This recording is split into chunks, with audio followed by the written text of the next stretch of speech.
बड़ी खबर सारंगढ़ बिलाईगढ़ जिले से निकलकर सामने आ रही है, जहां बोहरा बहाल उपार्जन केंद्र में आग लग गई है।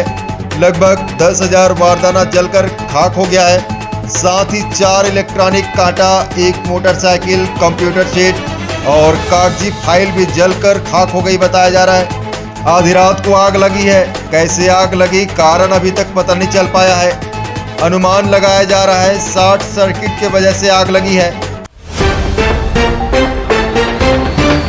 बड़ी खबर सारंगढ़ बिलाईगढ़ जिले से निकलकर सामने आ रही है, जहां बोहरा बहाल उपार्जन केंद्र में आग लग गई है।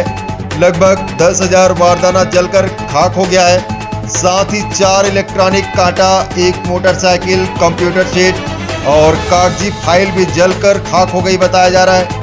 आधी रात को आग लगी है। कैसे आग लगी, कारण अभी तक पता नहीं चल पाया है। अनुमान लगाया जा रहा है शॉर्ट सर्किट की वजह से आग लगी है।